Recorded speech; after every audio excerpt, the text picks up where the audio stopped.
que está esperando el mundo ver dentro de los siguientes año o 2 años. En la parte de energía, pues estamos con una situación en donde estamos consumiendo menos energía, estamos consumiendo menos gasolina, menos combustibles, y nos pega como país, ¿no? Nosotros dependemos como país mucho de estas grandes industrias. Entonces, bueno, pues tenemos que entender que hoy en día estamos cambiando eso, ¿no? Hoy en día el COVID nos ha mandado a la casa a usar menos el coche, a usar menos transporte. Los que viajábamos mucho por el mismo trabajo, pues realmente ya no estamos volando tanto, ¿no? Yo era una persona que tomaba cerca de 100 aviones al año, y este año sí he tomado 10, 11, 12 aviones, son muchos. Entonces, realmente hay un cambio en donde tenemos que empezar a organizarnos, a ver cómo vamos a ir transformando lo que el día de hoy hacemos, cómo podemos ir avanzando, ¿no? Cómo vamos a desarrollar cosas de una manera diferente, de una manera disruptiva. Eso es lo que estamos viendo, ¿no? Eso es lo que estamos empezando a vivir en nuestra industria energética. Entonces, ¿qué vamos a hacer? Pues a tener grandes retos, ¿no? Realmente la industria energética se está teniendo que transformar, los cambios de nuestra legislación pues están provocando ya no querer, que la gente ya no quiere invertir en energía sustentable, porque ya no está dando los mismos beneficios que podíamos haber obtenido. Sin embargo, el día de mañana sabemos que puede cambiar todo esto y nos puede llevar. Entonces nosotros ya no tendríamos que estar pensando en esa evolución de qué me dice el gobierno, sino en la evolución que yo quiero como empresa, en el desarrollo de mi negocio hacia adelante, dónde quiero verme.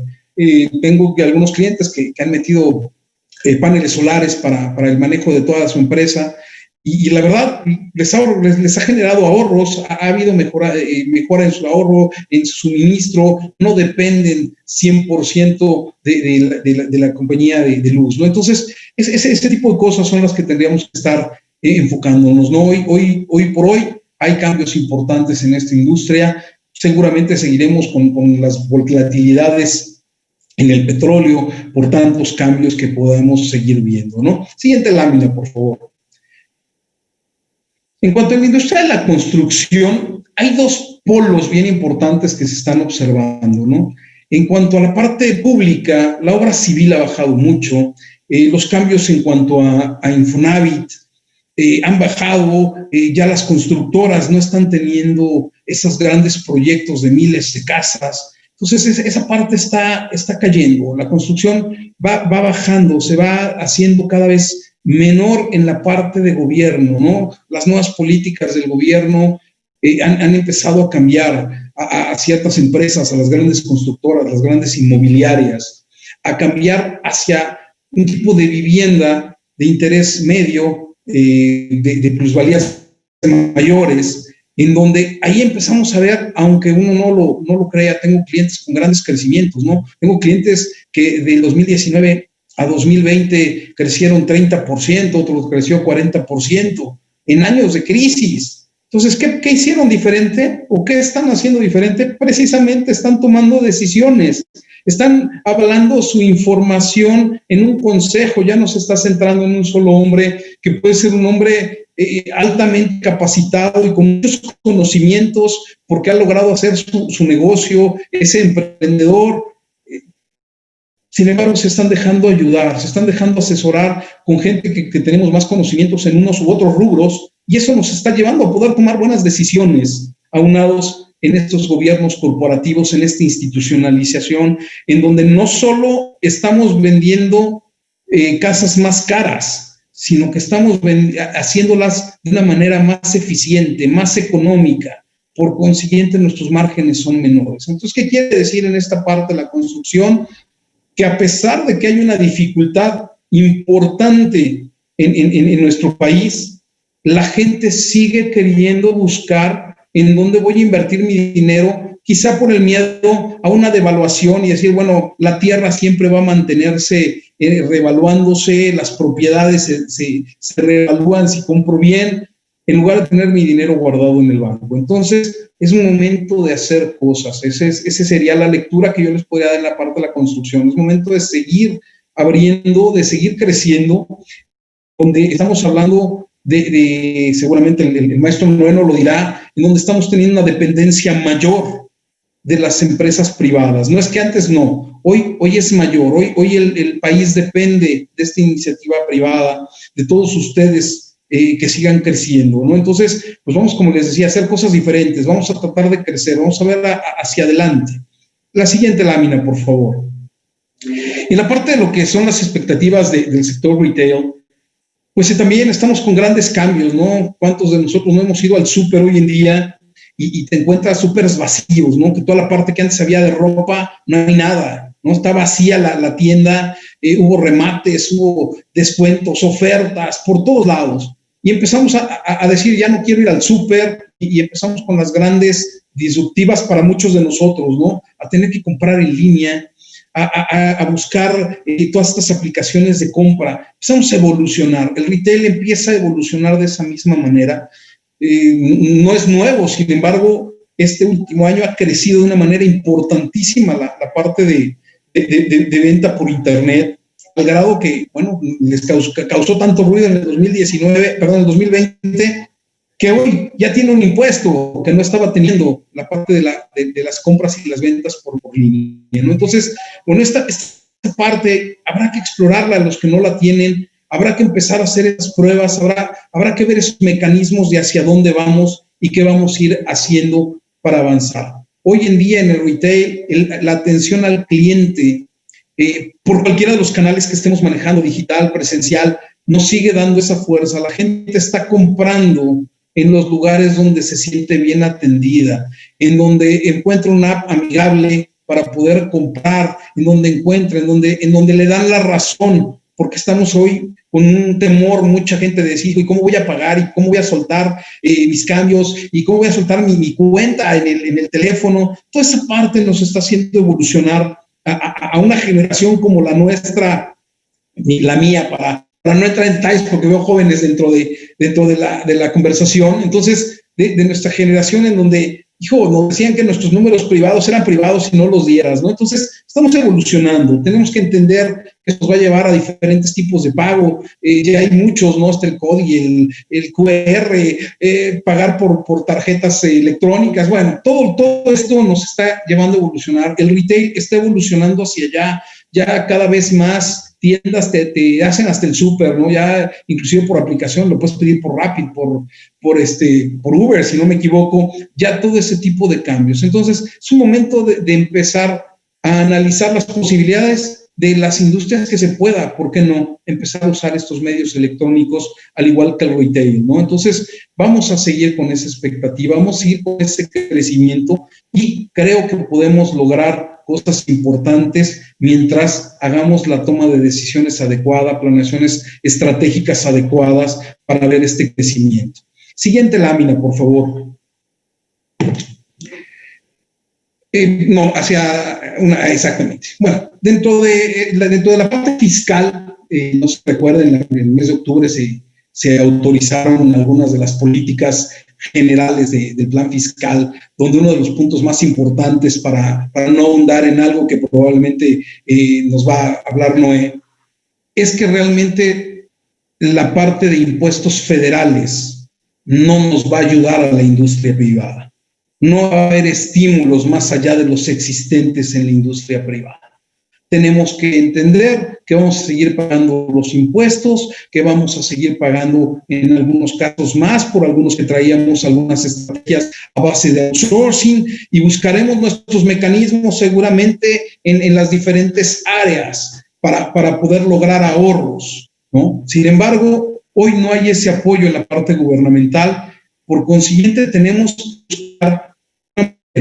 buscar en la eficiencia de nuestros negocios, tenemos que buscar en el ahorro de nuestros materiales, en buenas negociaciones, en modelos de negocio que nos puedan generar mejores márgenes. Hacia allá tendríamos que estar buscando nuestras alternativas para generar más ingresos a nuestro negocio y mejores márgenes. Esa es una expectativa general que yo quería comentar con ustedes de una manera global, sin haber penetrado mucho más en la parte del maestro Noé, a quien le voy a ceder la palabra al término de esto, ¿no? Señores, hagamos cosas diferentes para recibir resultados diferentes. Gracias, maestro Noé, te cedo la palabra. Gracias, buenos días a todos. Bueno, ya nos dieron alguna introducción de los diversos expositores de lo que ha acontecido, pero sí me quisiera centrar el día de hoy en todos esos retos que vienen hacia adelante. Vivimos en un momento donde la velocidad de la información se ha incrementado, tal vez a diferencia de otros momentos. Hoy la información, el análisis, su interpretación y su pronóstico es diferente. ¿Por qué? Porque toda la base histórica está cambiando radicalmente. ¿Por qué? Porque la estructura de información, los nuevos modelos de negocio están cambiando las estadísticas. Entonces, los empresarios, la estrategia requiere de que las empresas estén bien informadas. Sin embargo, el riesgo es que hay montañas de información, nos llegan montañas de información todos los días, pero hay que saber discriminarla. Entonces, yo creo que también ese es un gran reto para ustedes, las empresas, nosotros apoyarlos en ese contexto. Ya entrando en materia de lo que son las expectativas 2021, en primer lugar, decir, hay que entender y hay que leer entre líneas. Es decir, hay que jugar con las reglas del juego que están en el mercado, con las reglas del juego del Estado y con las nuevas reglas del juego, que es la nueva economía. El Estado, en primer lugar, hay que entender que el Estado es rector del sector energético. Eso queda bastante claro. Evidentemente tiene implicaciones negativas para ellos a largo plazo, sin embargo, es una regla del juego que ahí está presente. Evidentemente, otra de las grandes líneas son los grandes proyectos que tiene el Estado, como es el aeropuerto, como es el Tren Maya, como es la refinería de Dos Bocas y algunos otros proyectos. Ahí prácticamente, seguramente va a entrar algo el sector privado, pero no tendremos mucho que hacer. Lo importante de todo ello es que la inversión en los demás sectores es totalmente abierta. No hay que, si uno quiere invertir en el sector energético, evidentemente el riesgo es de entrar ahí es alto, o en los grandes proyectos del Estado que ya mencioné, pero las empresas tienen que invertir, no hay limitaciones en la inversión para los demás sectores industriales. Un tema también importante es que la inversión está asociada a la confianza de los inversionistas. Sin embargo, esta se ha habido mermada a lo largo de esta administración por una serie de medidas que han sido calificadas por el mercado con una clasificación negativa. Creo yo que hacia adelante puede que la información, que la confianza de los inversionistas se sigan mermando, dado que están en puerta algunas situaciones que ponen entredicho todo ello. El primero de ellos es que la desaparición de organismos autónomos como el IFT, la COFESE, la ley Banjico, la que está ya que afecta a muchos de ustedes, que es la ley de outsourcing, en fin. Evidentemente que esto también viene a cambiar las reglas del juego del TEMEC que se firmó el año pasado, donde está México, Estados Unidos y Canadá. Pero sin embargo hay que jugar con esas reglas del juego. Me parece que una de las que sí puede tener un gran impacto es lo que ya se vio el año pasado, finales del año pasado, el caso de la ley Banjico, donde se le permite que esté acumulando dólares en efectivo, y eso a nivel internacional estaría clasificado como un factor de riesgo, porque mucho de ese flujo en efectivo tiene fuentes que son netamente ilegales y es castigado fuertemente en los mercados internacionales. Tal vez aquí lo relevante del año pasado es que la autonomía del Banco Central fue también defendida muy fuerte por los organismos internacionales, como fue inclusive el propio Fondo Monetario Internacional, como lo fue también las autoridades monetarias estadounidenses, las calificadoras de valores y desde luego los inversionistas. Esta yo creo que esa es una ley que si se da va a mermar muy rápidamente la confianza de los inversionistas, y de mermarse esta confianza de los inversionistas, en particular esta ley, creo que puede tener un impacto en el tipo de cambio. Yo, mi expectativa, esperaría que no sucediera tal evento, pero ya veremos. Les diría que es una variable que hay que estar siguiendo de la parte macro en forma muy importante. Todo lo que tiene que ver con el outsourcing también hay que verlo en forma muy importante. Entrando en la parte ya macroeconómica, mi opinión y expectativa es que la macroeconomía está bajo control. Y creo que esa es una variable importante en este momento, y me refiero a que la macroeconomía está bajo control porque hay temas, por ejemplo, que seguirá la disciplina fiscal, y también los tamaños de deuda pública respecto al PIB estarán estabilizados aquí. Aquí hay una fuerte crítica al respecto del sector, evidentemente de todos nosotros, de que esta disciplina fiscal está asociada al hecho de que el Estado no ha impulsado mecanismos para activar mayormente la actividad productiva en los diversos sectores. El tema es que no tiene los recursos, no tiene el flujo suficiente, o se iría a un mayor déficit fiscal. Entonces, cuando hay disciplina fiscal, es visto bien por los inversionistas extranjeros, los que traen papel mexicano en el mercado, pero también es negativo para el sector industrial en México, que no está siendo apoyado. Sí, entonces, esto de la disciplina fiscal tiene como consecuencia un bajo crecimiento económico en México. Sin embargo, el punto positivo es que la economía estadounidense va a tener un crecimiento realmente importante en el año 2021, que ya inició desde el segundo trimestre del año pasado. Adelante.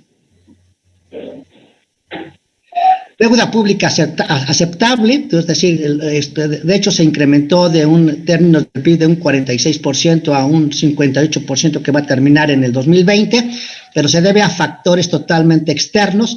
Evidentemente esto es un factor, tanto la disciplina fiscal como el tamaño de la deuda. Si hacemos el benchmark contra otros países, México es uno de los países que desde mi punto de vista tiene una ventaja competitiva, visto hacia el futuro.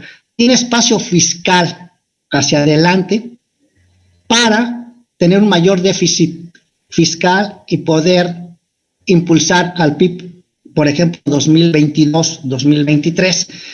El hecho de que muchas naciones en este momento hayan impulsado, incrementado el déficit fiscal y el tamaño de su deuda respecto al PIB, tiene un efecto positivo de corto plazo porque está reactivando la economía en el corto plazo, pero a mediano plazo, ¿sí?, tienen restricciones para seguir creciendo. De hecho, si uno lee los comentarios del propio Banco Central Europeo, ya señala el riesgo que tiene estas decisiones de política fiscal, es decir, qué es lo que van a hacer hacia adelante, porque ya no hay espacio fiscal al respecto, y encontramos países que traen niveles de deuda y niveles de déficit público respecto al PIB demasiado elevados.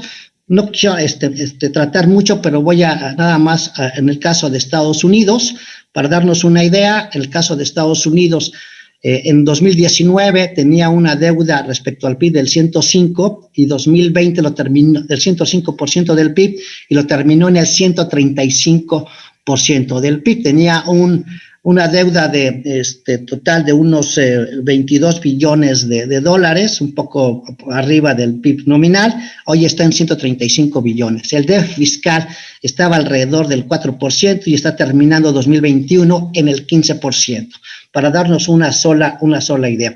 Y todo esto, desde mi punto de vista, de utilizar los mecanismos, los instrumentos de política macroeconómica, tiene un impulso positivo hacia las economías en el corto plazo, hacia las empresas en el largo plazo, pero limita el crecimiento hacia adelante.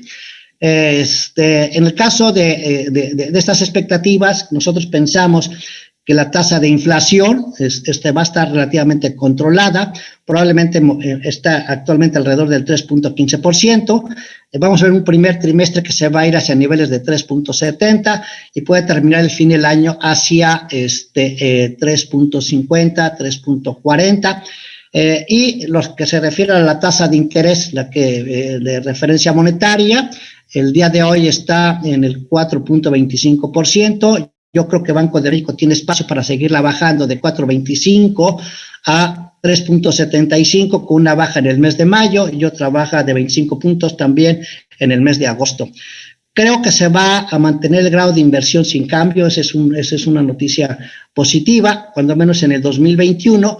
Sin embargo, se corre el riesgo de que 2022, depende de cómo se esté deteriorando el ambiente y la macro, puedan salir información en contra o información negativa. ¿Qué nos encontramos hoy para pensar que el tipo de cambio no tiene grandes presiones? En primer lugar, nos encontramos con una economía que tiene gran liquidez. Las tasas de interés prácticamente están en el 0% y estimo que al año se está inyectando nuevo dinero a la economía mundial del orden de 2.2 billones de dólares entre lo que hace el Banco Central Europeo, lo que hace el Banco Central Japonés, lo que hace el Banco Central Estadounidense, la Fed, y este dinero llega al sector bancario general y tienen que buscar activos de mayor riesgo y estamos viendo un gran boom en el mercado accionario global, en el caso particular de los Estados Unidos. En el caso de México hay entrada de flujo de extranjeros comprando papel mexicano en pesos, que está pagando una tasa de largo plazo de 10 años, por ejemplo, de 5.6%, cuando en el resto del mundo la tasa de interés está muy abajo. En el caso de Estados Unidos esa tasa de referencia está en 1.2, que ha venido subiendo recientemente. Y hay casos tan absurdos o tan ridículos, por ejemplo, que el caso de España, el bono de 10 años, es negativo y Estados Unidos paga 1.10. Entonces, vemos muchas incongruencias a nivel global en el comportamiento de las propias tasas y otros elementos más. Vamos a ver un dólar estadounidense débil, es decir, contraparte, monedas asociadas como el peso mexicano, el euro, etcétera, que van a estar fuertes por algún tiempo. Sin embargo, evidentemente, mientras las tasas de interés estén cercanas a cero y mientras exista esa gran liquidez, los activos de mayor riesgo van a seguir teniendo impulso positivo. Adelante, siguiente, por favor. Un tema aquí que se ha tocado es la pandemia y su impacto, y que tiene que ver con el desempleo, y esto es un círculo perverso porque es difícil. Estamos viendo prácticamente en este año, ya lo saben todos ustedes, un incremento radical y también con un sesgo negativo al respecto. Pero quisiera comentar un tema que tiene que ver con la pobreza, que en México se ha incrementado en forma sustancial, y para tener una idea y que tengamos conciencia de qué es el nivel de pobreza, de qué es el nivel de pobreza y cómo lo podemos medir, y son datos del Coneval y de organismos internacionales, y voy a hablar de datos muy cerrados, no tan precisos, pero nos damos una idea. Se considera como pobreza para una persona que gana a lo máximo, a grandes números, 3,000 pesos al mes. Esto implica 100 pesos diarios. La pobreza extrema es una persona que gana al mes a lo más 1,500, es decir, son 50 pesos diarios. Si analizamos cómo están los precios, el precio de la carne, 180 pesos, el precio de la leche, 22 pesos, el precio del huevo, 30 pesos el kilo, el precio de la tortilla, 18 pesos, en fin, ese nivel de ingreso no les alcanza para lo básico. Pero ahora pensemos en una familia de 4 integrantes, ¿sí?, de un ingreso familiar de 12,000 pesos netos. de 4 personas. Y con 12,000 pesos tiene que comprar aparte de los alimentos, tiene que pagar la renta, tiene que pagar la luz, tiene que pagar el agua, tiene que pagar el transporte. Y nos encontramos también en una situación donde su nivel de ahorro, su nivel de ingreso es 0, que no tienen el ingreso suficiente para la siguiente semana. ¿Y qué tienen que hacer? Tienen que salir a la calle a buscar el ingreso, ¿sí? Entonces, la pandemia, con un nivel de pobreza, con un nivel de ingreso familiar prácticamente precario, están provocando todo este efecto. Y máxime, en el inicio de este año 2021, donde evidentemente el desempleo se ha estado incrementando, y creo que, como están viendo las cosas, el desempleo, yo creo que en todos los sectores va a ser una variable que hay que estar monitoreando. Otro de los factores que también hay que estar monitoreando, es decir, dentro de todo esto, son las elecciones intermedias del 6 de junio. La pregunta aquí es, ¿qué va a pasar en esas elecciones del 6 de junio? Se van bueno, son 93 millones de electores que están en el padrón nominal, 93 millones. Normalmente en una intermedia va a las urnas el 40%, por debajo del 40%. Pienso que este año debería de ser mucho más alto, dado que es un año de intermedias mucho más diferente por todo lo que hemos vivido.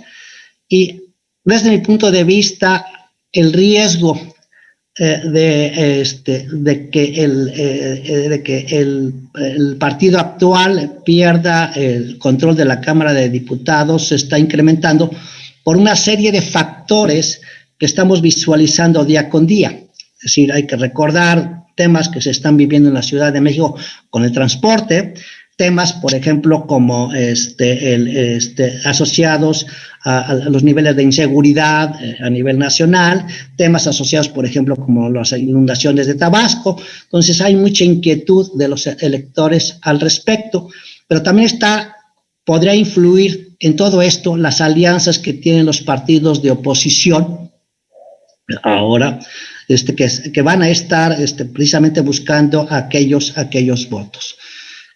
Para darnos también una idea, se van a renovar 15 gobernadores de 15 estados, de los cuales Morena solo tiene uno, que es Baja California, es decir, que es Bonilla. El PRI tiene 8 gobernaturas, el PAN tiene 4 gobernaturas, y hay un independiente que es Nuevo León. Entonces hay 15 gobernaturas que lo van a defender como tal, y seguramente hay decisiones de orden gubernamental que son negativas o que lo están percibiendo como negativas los electores. Entonces creo que ese es un tema que va a estar ahí presente. ¿Qué elementos hay importantes a favor de la actual administración? Es que tiene 31.5 millones de personas que están recibiendo o que tienen su tarjeta de débito para el subsidio. Y desde mi punto de vista, también es personal, creo que estos subsidios los van a subir o los van a incrementar o se los van a adelantar en los meses de abril y mayo, ¿sí? Como un incentivo al voto, ¿no? Entonces ese es un tema que va a estar ahí presente, y aquí se abre 2 incógnitas. Ahorita lo voy a ver. ¿Qué sucede después del 6 de junio si Morena pierde el control de la Cámara de Diputados, o qué sucede si lo gana? Voy aquí a abrir después. Tema también que ya lo comenté es la inseguridad pública, que está al alza. Eso ya lo estamos viendo todos los días. El tercer punto es la debilidad del balance de Pemex, que se va a continuar debilitando, y también lo que es el gabinete. El gabinete que está actualmente es un gabinete que, desde mi punto de vista, es un gabinete débil. Hay funcionarios que no tienen el perfil, que en el mediano plazo deben tener sus repercusiones. Van a ser repercusiones nada favorables. Adelante. Después de las elecciones vamos a pensar en un escenario donde haya una pérdida de control o sea, sí, aquí se abren grandes incógnitas. ¿Qué sucede primero o cuál va a ser la reacción si pierde Morena las elecciones? Hay que recordar lo que pasó en Estados Unidos o qué pasó en la historia reciente, en los últimos años, con el actual administrador de este país. Entonces, esa es una gran incógnita. Pero también se va a abrir la lucha por 2024 al interior de los grupos de poder de Morena. Sí, ahí va a estar fuerte. Y si gana si pierde las elecciones, evidentemente va a tener sus consecuencias. Podemos ver, y esto también es un escenario, un primer semestre relativamente tranquilo previo a las elecciones y un segundo semestre, dependiendo cómo sean los resultados, complejo. Hay que tenerlo en el radar. Les comentaba que hay que adaptarse en las estrategias a las reglas del juego que están en el mercado, adaptarse a la nueva economía que también tiene nuevas reglas y que las nuevas reglas se están cambiando en forma paulatina, y la importancia de la información. La información tiene un valor muy importante. Si no hay información, ¿sí?, la toma de decisiones se vuelve un riesgo. Ahora, y vivimos en un mundo también donde hay montañas de información. Hay que discriminar la información de cuál es la buena y cuál es la mala.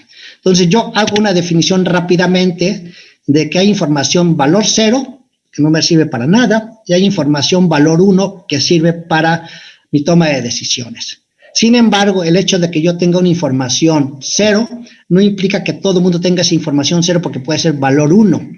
A lo mejor la información 1 para mí es eso, pero para otros es valor 0. Hay que saber discriminar al respecto. Y también en la toma de decisiones hay un concepto que manejo: el enemigo está en casa, cuando uno está hablando de las estrategias. ¿Y a qué me refiero? A que el enemigo está en casa. A lo largo de toda mi historia de estar asesorando empresas, y voy a poner 1, 2 o 3 ejemplos, cuando me hacen, que me invitan a hacer un diagnóstico de las empresas, y me dicen, yo creo que mi empresa está pasando esto por tal razón. Y voy a un ejemplo. Una empresa de la industria de cosméticos me dijo, ¿sabes qué? Estoy preocupado porque mis ventas se cayeron. Hago el análisis de la industria y veo que la industria crece. Veo el análisis, hago los datos y veo que los precios en ese momento estaban creciendo alrededor del 6-7%. La administración de esa empresa decía que la política monetaria del Banco de México estaba incidiendo en que sus ventas estuvieran cayendo. Sin embargo, cuando hacemos un análisis de los datos, voy y digo, quiero ver los precios que tenían el año pasado y los precios. Y habían incrementado eran productos de precio bajo, por decir algo, un producto de 30 pesos, de repente lo subieron al 36%, un 20%, un producto de 25 lo subieron a 28, 30 pesos, cuando la industria lo ha aumentado 5 o 6%. Los clientes son muy sensibles a cambios en los precios, ¿sí? Entonces, el enemigo no está en la política monetaria, el enemigo está en casa. Y voy a comentar también algún otro también, de que el enemigo está en casa en la toma de decisiones, que me invitaron alguna vez también a evaluar una empresa que se dedicaba a vender un producto que era muy masivo. Estaban sus fábricas trabajando 24 horas, tenían montañas sus inventarios estaban llenos. Comienzo a hacer el análisis, era un momento de recesión en México, y estaban hago el análisis de los inventarios, tenían distribuidoras alrededor de toda la República Mexicana, y el balance decía que estaban incrementándose las ventas, pero no tenían el flujo. Cuando hago el análisis, la forma que hacía la matriz es que le enviaba el inventario a las sucursales, y la contabilizaban como ventas cuando las sucursales no estaban desplazando el inventario. Entonces no eran ventas, sino estaban en las cuentas por cobrar. Cuando hice el análisis, y se va hacia abajo también porque daban el crédito, tenían 2 años de inventario, para darnos una idea, porque el enemigo estaba en casa y no se habían dado cuenta que había recesión, y aparte de una contabilidad que estaba, o sea, los balances estaban 2 años atrás, en fin. Entonces yo creo que cuando estamos analizando eso, hay que buscar si el enemigo está en casa o estamos responsabilizando a elementos que están fuera de ello. Adelante.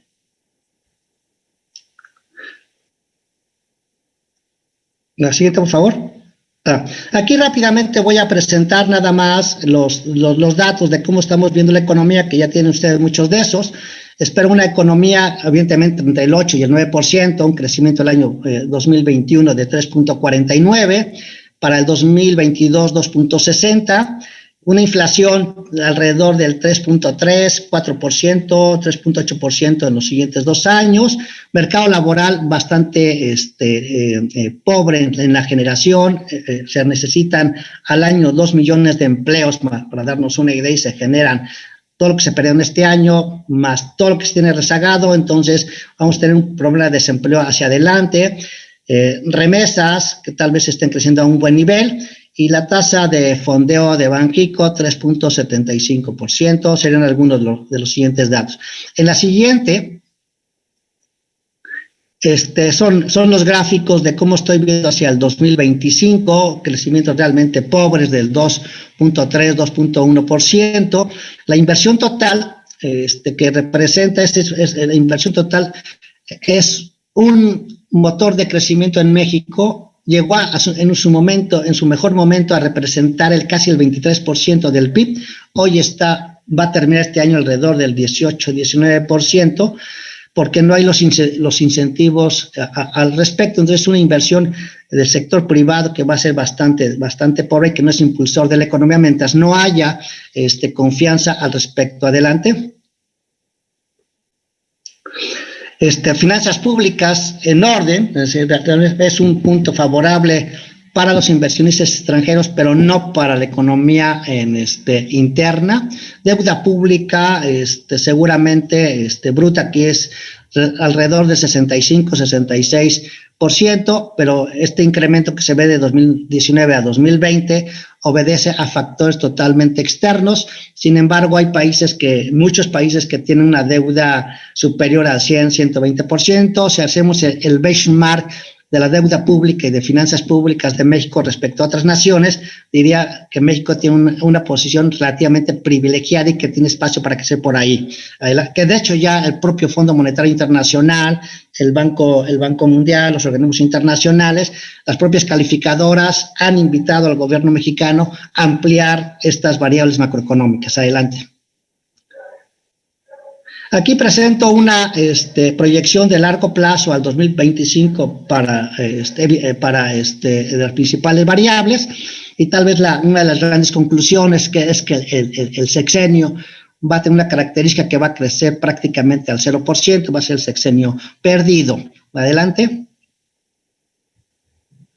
Y creo que también hay que ver hacia el futuro, y hay que ver cómo va a estar la estructura de la población, porque ahí están los consumidores. En el 2020 habrá alrededor de 127, 128 millones de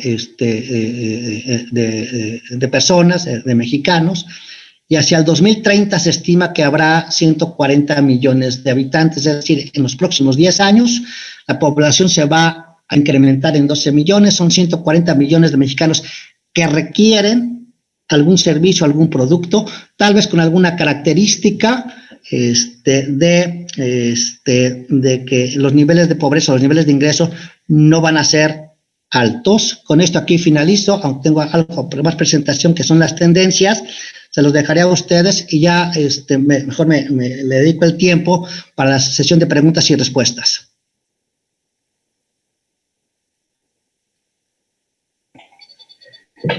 Perfecto, muy bien.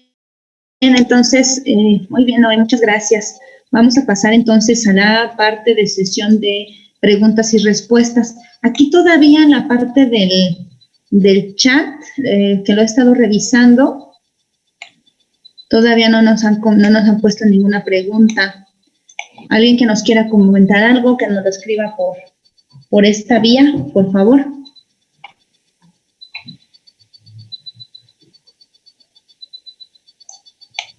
O que quiera tomar la palabra, puede abrir su micrófono y comentarnos. Una pregunta.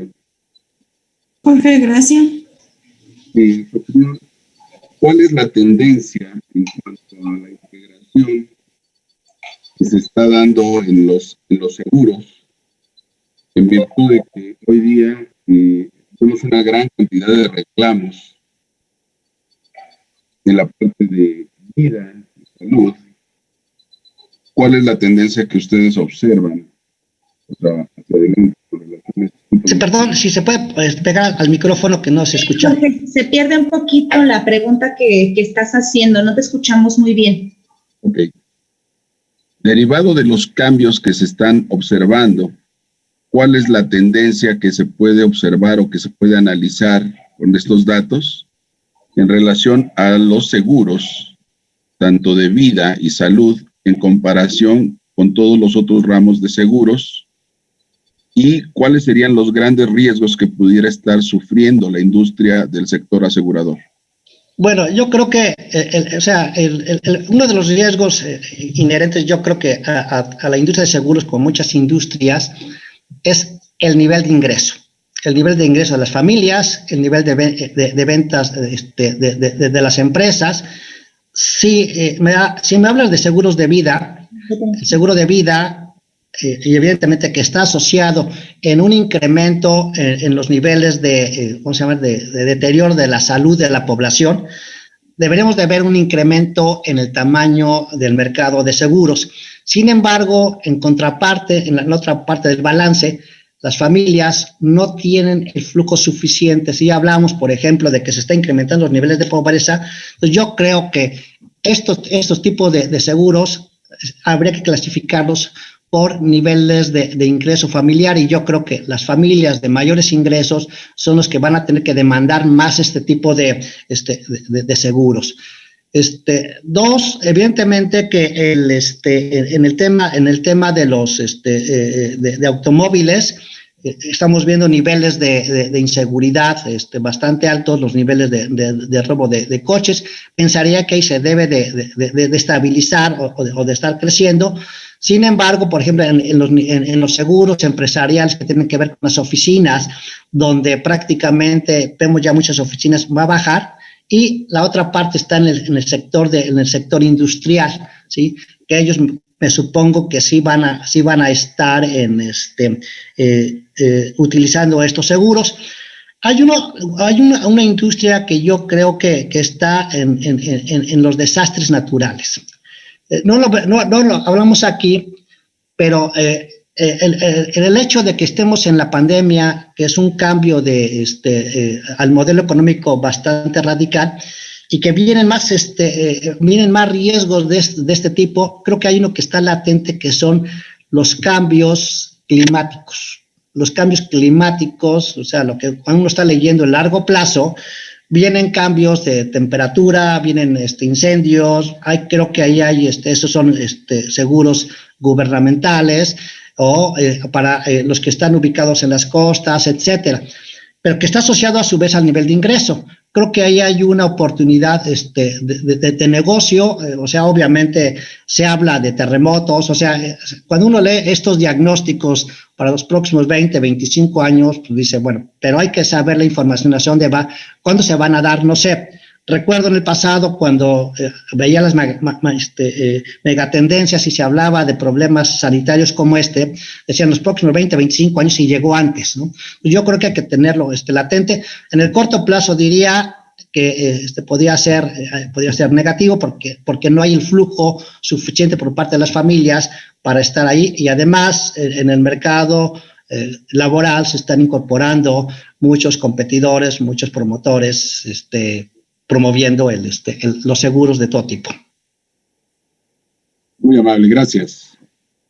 Una petición. ¿Cómo ves el tema de servicios, la industria de servicios? ¿Cómo nos vemos en lo próximo, en lo inmediato? Ok. El tema de servicios, hay el tema que se llama servicio al cliente. El servicio al cliente es uno de los que está cambiando con mayor rapidez y dramáticamente. Por ejemplo, restaurantes, hoteles, etcétera.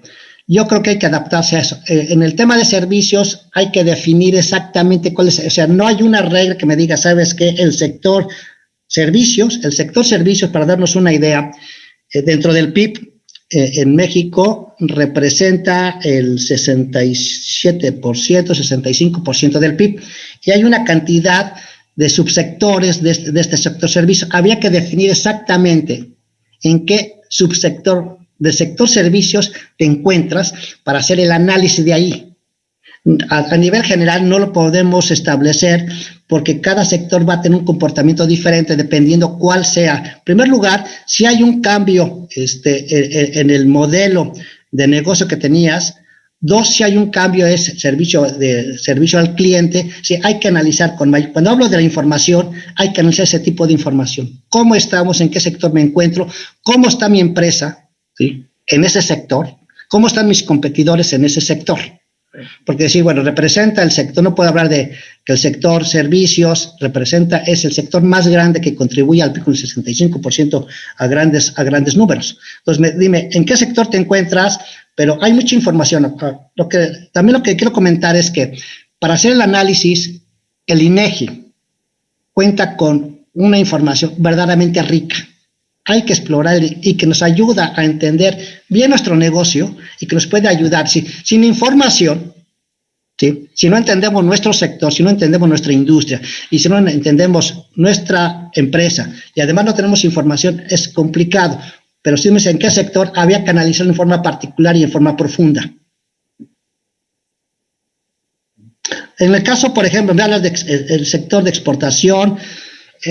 Un poco aquí, Estados Unidos va el sector de exportaciones, va a ir bien el sector externo en México, ya lo estamos viendo con la industria automotriz que está en auge, están recuperando los niveles de venta que tenían prácticamente, yo pienso que en los dos siguientes meses van a tener niveles de ventas de autos a los previos a la pandemia. En el caso de México, la industria automotriz se ha recuperado de forma muy importante, nada más dando algunos datos. Prácticamente en el mes de abril del año pasado, la industria paró, o sea, estaba al 99%, y hoy está prácticamente al 90% de sus mejores, está al 60% de sus mejores momentos de producción. Entonces, yo creo que el sector automotriz en México le va a ir bien, y que es lo que le da dinámica a la economía mexicana. También nos pregunta,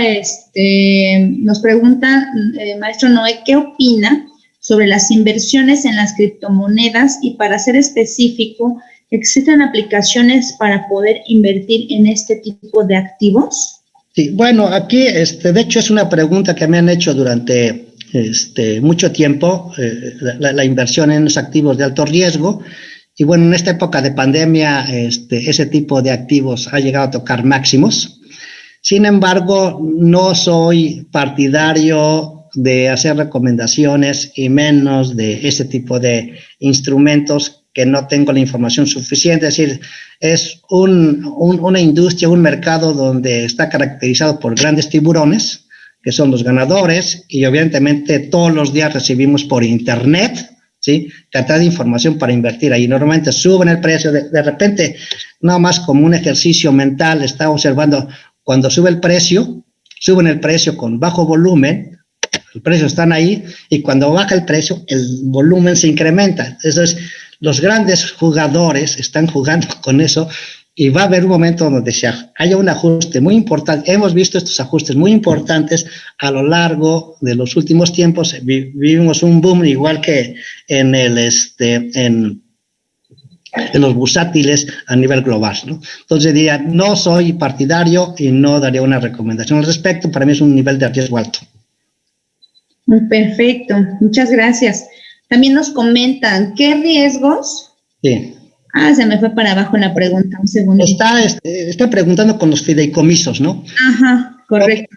Bueno, creo que eso es otro de los cambios. Es decir, cuando uno analiza las finanzas públicas de México y ve los datos, o sea, a veces lo comento, pero están maquilladas, o sea, el desbalance es más fuerte de lo que se dice, porque han utilizado toda una serie de instrumentos como los fideicomisos, etcétera, para cubrir el boquete en finanzas públicas, que son los famosos fideicomisos, y esos fideicomisos prácticamente ya se les acabó el dinero. En el 2000 no tienen el flujo, en el 2021 va a quedar algo de flujo. Entonces esto me lleva a pensar, porque es una buena pregunta hacia adelante. Yo creo que tenemos que ver en el segundo semestre o en el 2022 una propuesta de reforma fiscal para compensar los ingresos extraordinarios que se dieron en el 2019 y que están compensando. Entonces, en este contexto, voy a decir, vamos a ver a un SAT más agresivo con las empresas para buscar ingresos, ¿no? Pero, evidentemente, los flujos de los fideicomisos prácticamente es negativo porque se requieren ahora y no están. O sea, ya son negativos porque se requieren para la parte de salud, etcétera, para muchos elementos que estaban ahí. Seguramente algunos no funcionaban, tenían razón de ser, pero no todos. También nos comentan cómo se comporta la industria de energías renovables en pequeña escala en residencial, comercio e industria. Esto ya lo comentó nuestro expositor al inicio. Creo que no haría mucho más referencia al respecto. Sin embargo, a lo mejor haya un comentario más de tipo global. Es decir, otro de los grandes cambios, de las grandes tendencias es a las energías limpias. En México no se está trabajando sobre eso, sobre las energías limpias, sino más bien sobre las energías sucias. Y la nueva administración estadounidense, evidentemente la administración que está por terminar, le dio una mayor fuerza a las energías sucias, y el nuevo gobierno le va a dar un nuevo impulso a las energías limpias, y esto puede tener conflictos en términos del TEMEC. Entonces, yo creo que sí tiene un potencial de elevado crecimiento, ¿sí? Pero necesita haber los elementos para impulsarla, que creo que sí creo que es un mercado que está muy amplio, pero no sé si haya los incentivos suficientes, ¿no? Es decir, mientras los costos sean inferiores a lo que se pagan con la energía eléctrica, gasolina, etcétera, puede ser favorable, pero la pregunta es, ¿habrá los incentivos? Y dos, es decir, tiene que ver también con los niveles de precio. Es decir, que tienen que ser competitivos o de ser por debajo de otras energías complementarias, energía eléctrica, etcétera. Muy bien. Bueno, de hecho, por ahí, nomás leyendo tipo de cosas de los grandes cambios, Bimbo, ya dentro de todo este cambio energético, ya está sacando al mercado sus propias camiones repartidoras, camiones eléctricos sin gasolina, ¿sí? Entonces, creo que es un mercado en general que representa una gran oportunidad. Y entonces, el cuestionamiento que se hacía es que ya inclusive tiene su propia planta de construcción de camiones, Bimbo, para darnos una idea, ¿sí? Ya no es tan solo pan, era eso. Entonces, es otra cosa. Yo creo que a lo mejor no hay los incentivos actualmente del Estado, pero representa una gran oportunidad de crecimiento, viéndolo hacia los próximos 5, 10, 15 años, ¿no? Entonces, yo diría, sí hay una oportunidad de negocio ahí fuerte, ¿sí? Hay que jugar con las reglas de juego que estén presentes, ¿sí? Y hay que evaluar, ¿sí? Pero sí que hay un potencial de crecimiento, que el uso de esas energías es muy bajo y que hay un mercado extenso, me parece correcto. Y si vemos los datos que presenté de la población, hay 128 o 125 millones de habitantes ahorita, y en el 2030 140 millones, entonces hay un mercado interesante ahí. Hay que invertir, hay que tomar riesgos, ¿sí? Al respecto, y hay que tener información. Si no se invierte, si no se toman riesgos, entonces no hay negocio. Y aquí también a lo mejor voy a hacer un paréntesis al comentar que hay empresas que tienen excelente información, pero de nada sirve porque no toman decisiones.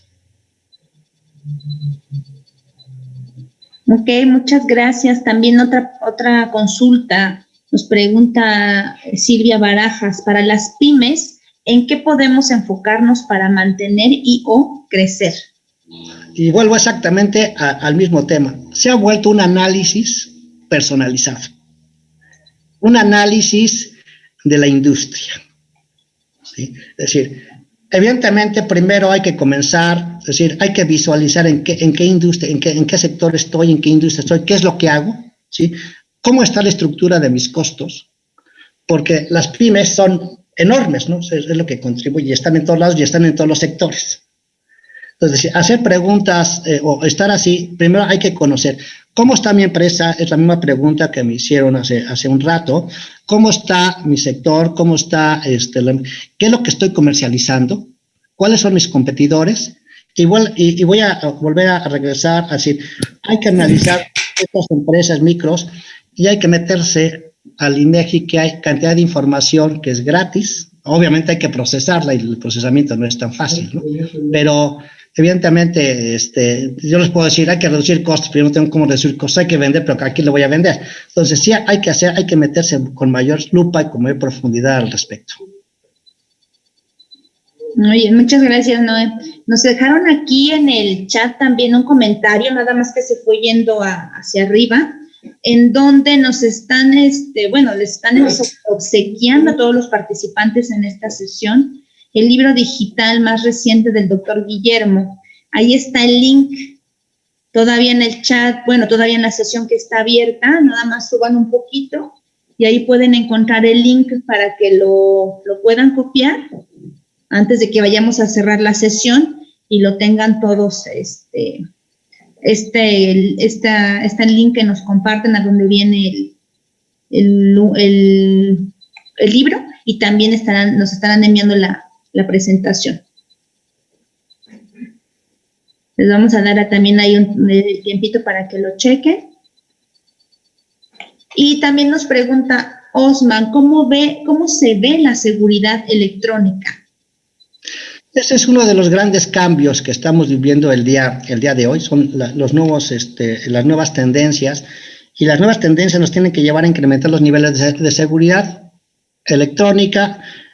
Yo soy partidario o soy fan de utilizar todas estas herramientas, y entonces la seguridad comienza desde uno mismo.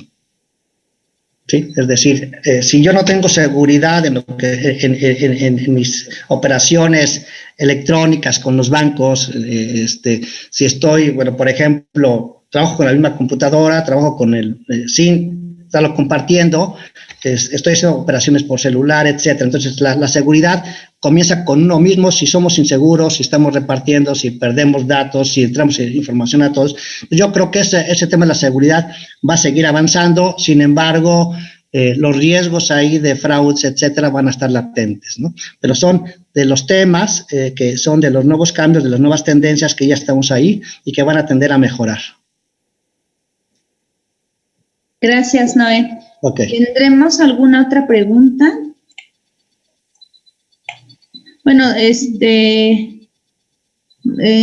Mencionaron la nueva economía. ¿Qué opinan de la economía circular? Nos pregunta Silvestre Montes. Ok, quisiera nada más que si nos puede decir qué es la economía circular, voy a hacer aquí una buena pregunta. Sí, Silvestre, si nos ayudas, adelante, por favor. Ok, buenos días a todos. Mi nombre es Silvestre Montes. Mira, nosotros estamos en el sector, Noé, de la industria del plástico. Ok. Esto de la economía circular nos habla, esto es a nivel mundial. De hecho, hace un mes en el G20, no sé si tuvieron la oportunidad de ver, los 20 países que participaron hablaron precisamente de las energías renovables y hablaron de la economía circular, que hay que apegar o se van a apegar a esa situación. Desgraciadamente nuestro representante o nuestro presidente, cuando estuvo hablando, lo único que habló fue, ni siquiera tocó los temas, porque ya lo habían visto ustedes ahorita al principio, que él no está a favor de las energías renovables, o de cambios hacia lo que es la parte del medio ambiente, y de una otra forma habló del reparto de apoyo a los pobres. Pero los 19 países de este G20 sí mencionaron que se van a pegar a esta situación de la economía circular. En el mundo, los cambios desde un promedio de hace 10 años empezaron con esta situación. La ONU, de hecho, ha firmado este pacto, y nosotros ahorita como sector del plástico ya presentamos y estuvimos en reuniones con el Senado de la República. De hecho, se está haciendo un impulso para que dentro del tema de economía circular se pueda trabajar. A lo que me refiero ahorita es la parte de la perspectiva que ustedes han visto como asesores en la parte financiera o en la parte de estructura de negocios. Si han visto algo sobre lo que es afuera, ya que mencionaba Alejandro que están en Estados Unidos, en Latinoamérica, sobre el trabajo de esta nueva era de la economía circular, en base a que pues ahorita en el mundo se está empezando a trabajar y se está implementando.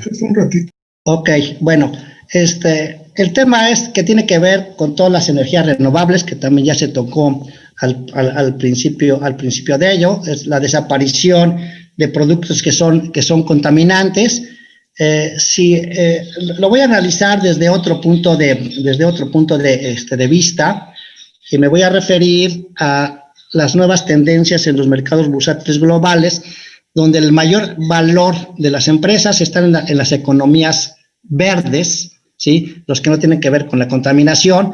En el caso, por ejemplo, para darnos una idea hacia dónde va y que tiene que ser hacia allá, es, por ejemplo, el valor de las petroleras no ha subido nada a pesar de lo que está. El valor, por ejemplo, de empresas que son contaminantes no les interesa. Y voy a poner el caso particular de empresas como Cemex, que es una gran empresa, pero que su valor de mercado no está. Es decir, sí, la economía circular está relacionado con una economía limpia, con una economía verde, y es lo que va a tener valor, y hacia allá son las tendencias. Inclusive en las nuevas filosofías empresariales está precisamente el tema de las economías verdes, de tener una mayor relación con las autoridades, etcétera, con los empleados. Entonces, creo que todo lo que tiene que ver con productos que sean contaminantes, con industrias que son contaminantes, van a tender a ser pequeñas o a desaparecer en el largo plazo. Muchas gracias. Muchas gracias, Noé. Ya no tengo, nos comenta Silvia Barajas, excelente información y bien explicada. Muchas gracias acá. Creo que ya no hay más preguntas que se hayan agregado al chat. Creo que ya nadie más quiere tomar la palabra. Le voy a dar la palabra a la licenciada Rubí Sánchez para que nos dé el cierre de este evento. Gracias, Rubí. Gracias, Andrea. Por ahí ya nada más hay una última pregunta de Bernardino. Mi pregunta yo creo que se perdió. Muchas gracias por su tiempo. Ayer publicaron el reglamento sobre el uso medicinal del cannabis en México. ¿Qué perspectiva económica hay en la industria para los próximos años en México? Antes de cerrar. Bueno, yo creo que la parte de la medicina es uno de los sectores de una tasa de crecimiento muy alta. Creo que es, de hecho, he estado ya en forma personal como parte de mi metodología platicar con algunas industrias, con los médicos, etcétera. Y me comentaban en general que a lo largo del último año lo que han observado lo que han vivido es un incremento en la cantidad de personas que van a visitar al médico. Los hospitales privados, evidentemente con esto de la pandemia, han tenido un incremento en actividades de operaciones que no se están dando ahorita, que le han dado una mayor prioridad. Entonces yo creo que la industria médica, las nuevas medicinas, lo que tiene que ver con la psiquiatría, con la atención personal, y dado todas las implicaciones negativas que ha implicado el confinamiento en las familias, va a tener o ya tiene un efecto positivo en esa industria y todas las industrias colaterales. Yo creo que las medicinas alternativas, ese tipo de cosas, va a tener una mayor demanda. Entonces yo diría sería una de las industrias de las que van a tener una tasa de crecimiento muy fuerte, o ya tiene una tasa de crecimiento muy fuerte, ¿no? Evidentemente habría que estar viendo las regulaciones gubernamentales, etcétera, pero creo que están ahí, ¿no? Como uno de los sectores ganadores hacia adelante en los próximos años. Excelente, muchas gracias. Pues me parece que ya no hay ninguna pregunta adicional. Muchísimas gracias, Noé, a todo tu equipo, a Kat, por esta sesión. Si bien, como bien lo mencionas, hay un futuro pues incierto, pero también hay mucha información de la que podemos ir analizando y poder implementando estrategias. Por parte de la asociación tenemos una excelente relación con el INEGI. Constantemente estamos compartiendo la información que nos envían para que ustedes también hemos dado cursos por parte del INEGI, que como bien lo menciona Noé, es una excelente herramienta de información, aunque efectivamente ya el análisis, pues bueno, es adicional. Pero el análisis que nos hicieron en la parte de los sectores de manera inicial por parte de Alejandro, pues muchísimas gracias. Nos ayuda por parte de todos nosotros que realmente tenemos diferentes sectores dentro de la asociación. Y pues bueno, conocer las nuevas reglas del juego de mercado que al día de hoy pues tenemos